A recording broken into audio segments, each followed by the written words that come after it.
साहिल जी दिल्ली से। हाँ हरिवंश जी। महाराज जी आपके चरणों में कोटि कोटि प्रणाम।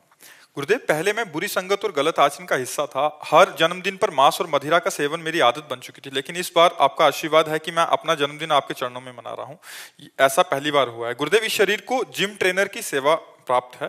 मैं आपके माध्यम से युवाओं को एक संदेश देना चाहता हूं कि आजकल जिम और फिटनेस का क्रेज बढ़ता जा रहा है। नए युवक जाते हैं जिम आदि में, लेकिन उनके साथ युवा कई ऐसी गलतियां कर रहे हैं जो उनके शरीर और मन दोनों को नुकसान पहुंचा रही है। मर्ज ये कहना चाह रहे हैं कि तो ये कह रहे हैं कि स्टेरॉइड और बहुत सारी ऐसे इंजेक्शंस हैं जिससे जल्दी, तो इससे उनके मानसिक संतुलन बिगड़ता है। अभी तो दिख रहा है, बट बाद में बहुत ज्यादा और क्रोध और आक्रामकता उनमें बढ़ती जाती है।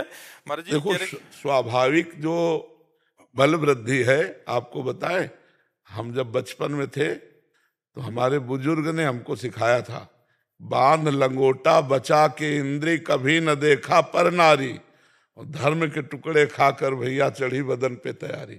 बांध लंगोटा बचा के इंद्री, ब्रह्मचर्य।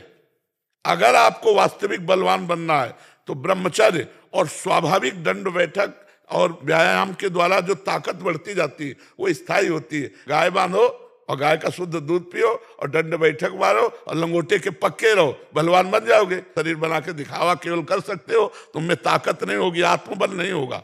पहले नहीं होता था, गांव में 10-20 पहलवान होते थे मठा पी के, नहीं। वैसे हम सबसे कहते हैं कि बाहरी चीजों से शरीर को फुलाना या बढ़ाना ये कोई पहलवानी नहीं है। अच्छा, खूब विचार करते हो, हस्त मैथुन करते हो, गंदी बातें करते हो, से थोड़ी हो जाएगा। ब्रह्मचर्य से रहो, नमक रोटी खाओ। और ये हम तुम देखा है ऐसा पहलवान, और ऐसे को गद्दा की तरह उठा के पटक दिया, क्योंकि ब्रह्मचारी है और नियमनिष्ठ है। हम जानते थे वो सदुवई में था। अब तुम लोग तो नई अवस्था के हो। हरशंकर बाबा का नाम नहीं सुना होगा, अयोध्या के हरशंकर बाबा कोड़नी है हमारे जन्मभूमि के पास। तो वहां दंगल देखने गए थे जब बच्चा थे, तो जो ये हरशंकर बाबा गए तो ऊपर चद्दर ऐसे उड़े हुए थे। उस समय 50,000 रुपया बाबा के ऊपर इनाम लगा गए, तो 4-5 चढ़ गए हाथ मिलाने के। बाबा ऐसे हाथ पकड़ के ऐसे मारते, 3-4 खोपड़ी के वाले से चले जाते। 4-5 बोले अयोध्या का सिंह है, हाँ, फेंका चला ऐसे, बजरंग बली एकदम बाल ब्रह्म, वैसे चलते थे बाल ब्रह्मचारी।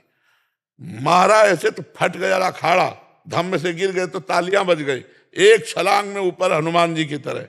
और ऐसे किया था, कोई नहीं था। ब्रह्मचारी के आगे कौन होगा? ब्रह्मचर्य ही महान बल और महान तप है। आप क्या समझते हो बल किसे कहते हैं? जो काम को पछाड़ दे, क्रोध को पछाड़ दे, मोह को पछाड़ दे, दूसरों का हित करे, दूसरों का मंगल करे और पवित्र भोजन पाए। ये मुर्गा मुर्गी खा के बलवान बनना चाहते हैं।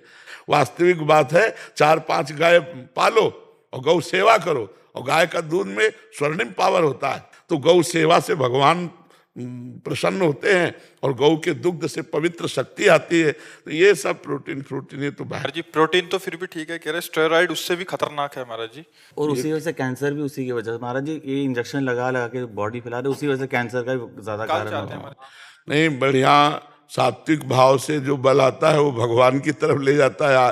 अच्छा, किसको दिखाओगे? अब मरना तो है ही है, शरीर तो जाएगा ही।